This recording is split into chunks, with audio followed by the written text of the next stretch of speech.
Well, well, well. What a mess. It's been 2 weeks again. Apologies. Oh, bloody slug, look there. First thing you see. 2 weeks, again, of not being up here due to work commitments.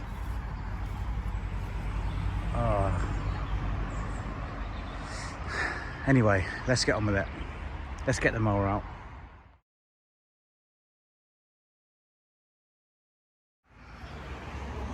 Okay, first job's done. Chopped down the dead sunflowers, cleared out the greenhouse of anything that was dead. I don't think that parsley at the back there is going to survive. I really need these rhubarb to survive. Even the comfrey's struggling, but that's bomb proof, so that'll come back. Carrots, ooh, not sure. Just trimmed back the sage because that was looking pretty bushy. Taking out all the cucumbers. I really need to get a proper piece of trellis for here. I think that's going to be, well, if I can get hold of a second-hand piece of trellis, that'd be great, like a 6x6, and permanently have that there, because the cucumbers do really well there, in all honesty. I've picked all the tomatoes. I've got some jalapenos and some yellow peppers. The aubergine didn't make it. Habaneros, they are in here somewhere. There's one. Chili habanero, burkini yellow. So I'm looking forward to those because I do like chilies. Started cutting the grass.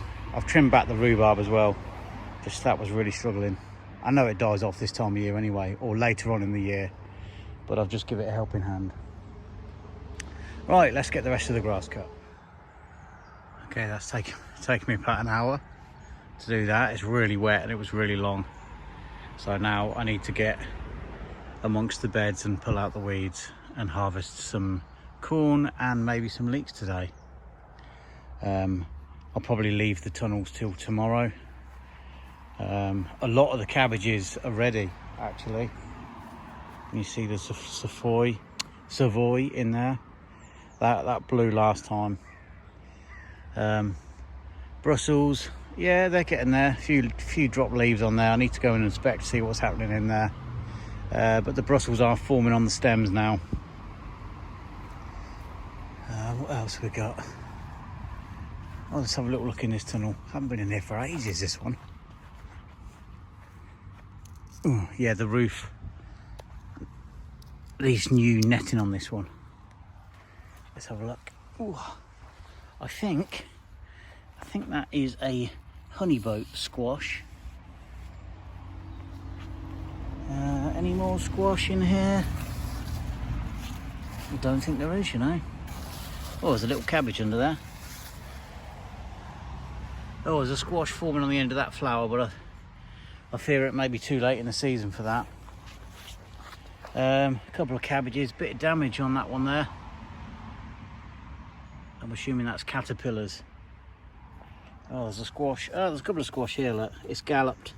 This vine has galloped. Red cabbage is doing okay. I thought I planted these really far apart, but they seem to be really close together. What have we got here? I've given up on these swede. If you can see it amongst the weeds, there's a few swede in there. These beans, they were a bit of a experiment. Oh, mind you, they are forming. Blimey. Well, that has surprised me. Given up on these collies. Just stripped bare by slugs, probably pigeons as well. The kale, pleased with that. First time I've ever grown it. Curly kale.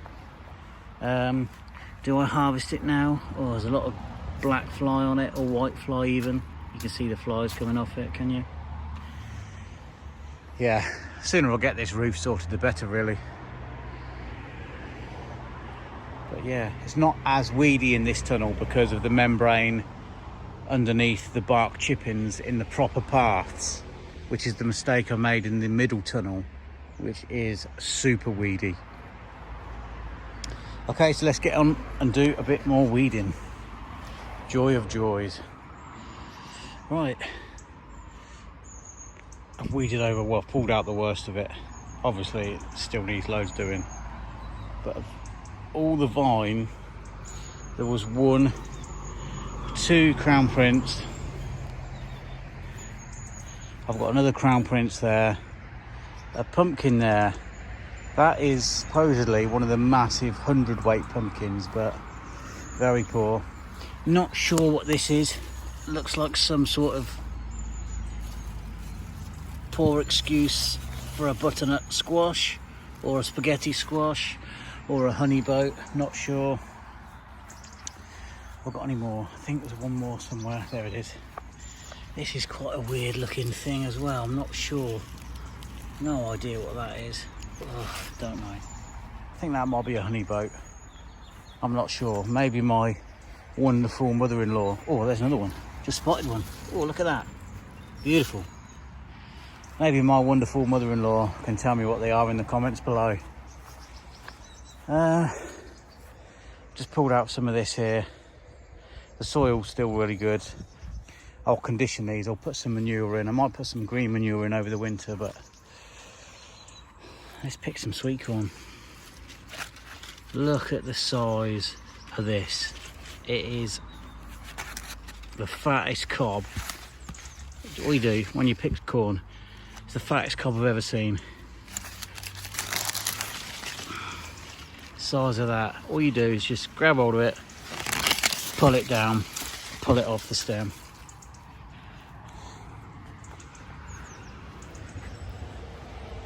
Let's have a look at it.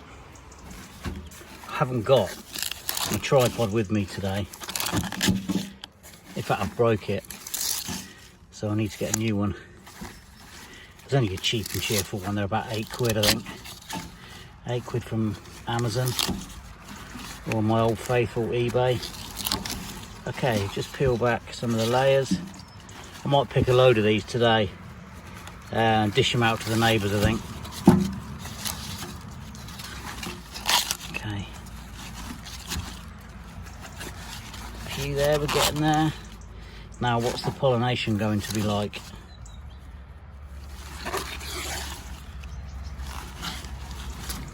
Oh, it's like Christmas. We'll pass the parcel when you unwrap one at a time.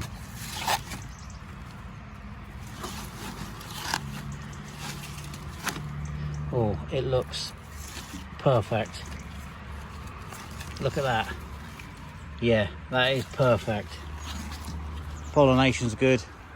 If you get kernels missing, it's where it hasn't pollinated properly. I mean, you never get it right to the end there where the hairs are, because the pollen sticks to the black bit, or the hairs that poke out the top of the cob there, and then you can see the flower on there, so the pollen travels all the way in and pollinates the cob, hence you get all the kernels there. And I have probably 100 cobs here, so I'm going to get picking. See you in the next bit. Okay everybody, that is it for today. I've dug out a couple of leeks. I've just left a few sweet corn in because the cobs, the hairs on them aren't black, like fully black, so I think they've got a bit more ripening to do, so I've left those. I've pulled out all these and I'll show you what I've got. I've actually got, well, I thought I had about 100 cobs, but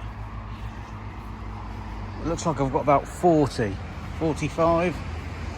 So here's today's bounty. I've got all the cobs of corn. I'll dish out a load to the neighbours, and the other stuff I'll strip off the cob, strip the kernels off the cob and freeze them. I've got a few leeks, a cabbage for dinner tonight. I've got a crown prince squash, and I've got all the tomatoes that were left in the greenhouse. A few yellow peppers, a few jalapenos. Look at this one. Look at this beauty here. This is called an ox heart. Oh, it's starting to split there.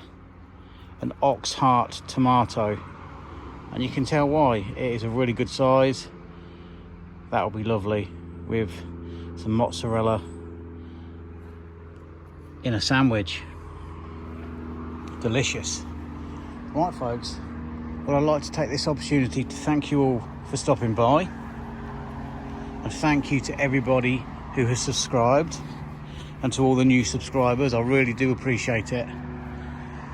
We're getting close to 200 subs now, which is, I cannot thank you enough, which is amazing. There hasn't been an upload allotment wise for a while. Like I say, I've been busy with work, but I should be back up here tomorrow, and I will document my allotment journey, my allotment diary. And this channel is not just about allotments, you know, it's just whatever I get up to really, whether it be buying stupid board games or you know, anything, any jobs that we do that are worth filming, any fixes or repairs I can do, you know, just anything like that. Well, if you like the content, don't forget to like, because it helps with the YouTube algorithm. And again, please subscribe. And the next time you go onto YouTube, why don't you just have a look and see what Jamie's up to?